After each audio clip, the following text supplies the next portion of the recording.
Voilà une affaire criminelle française qui a défrayé la chronique.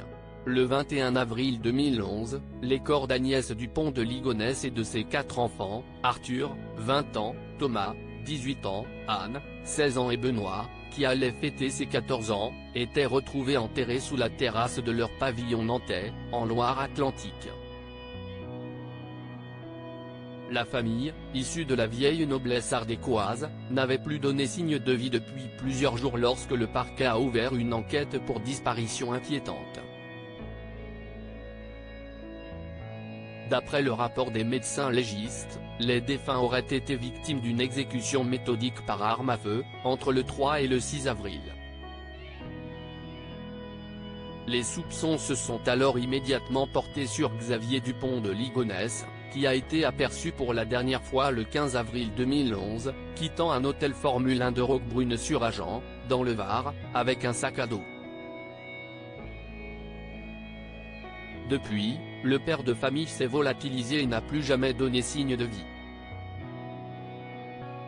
13 ans plus tard, le mystère reste entier quant au mobile de ce quintuple meurtre et le principal suspect reste activement recherché par les forces de l'ordre.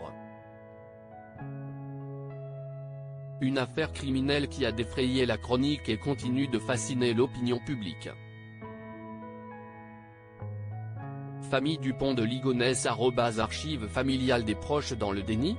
Ce samedi 9 mars, Christine Dupont de Ligonnès et son mari Bertram de Verdun étaient reçus sur le plateau de Quelle époque, sur France 2.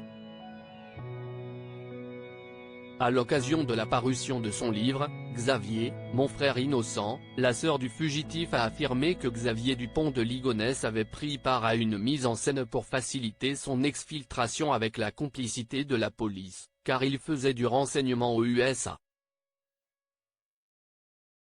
Christine Dupont de Ligonnès se fie notamment à une lettre de son grand frère, qu'il a envoyée à plusieurs de ses proches avant sa disparition et dans laquelle il affirmait être un agent secret au service des États-Unis, forcé de déménager avec les siens en Australie.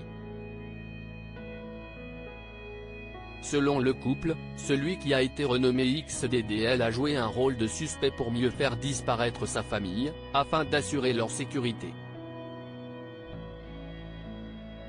D'ailleurs, Christine Dupont de Ligonnès et son époux sont même convaincus que les 5 corps retrouvés ne sont pas ceux de leur belle-sœur et leur neveu. Petit à petit, je me dis, certainement, c'est une mise en scène.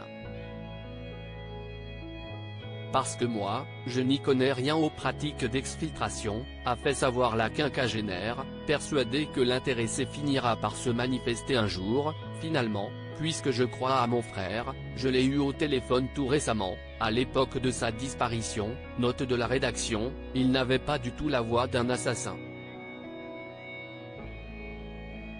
Je connais quand même son fonctionnement.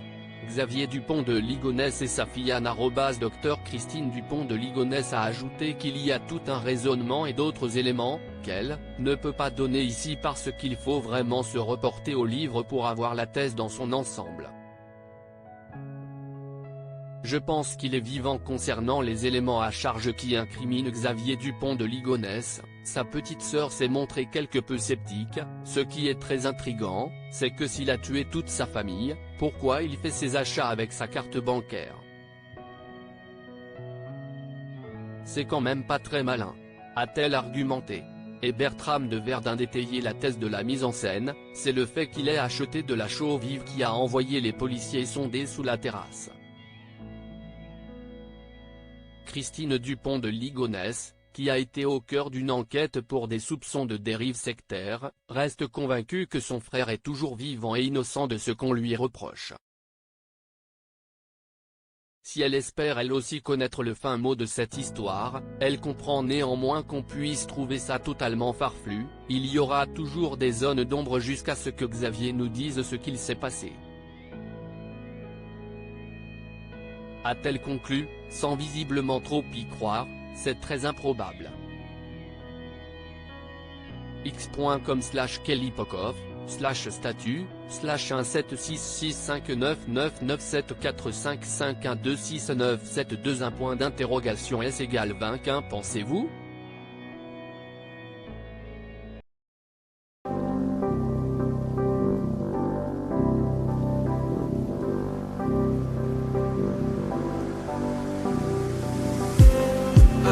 just me.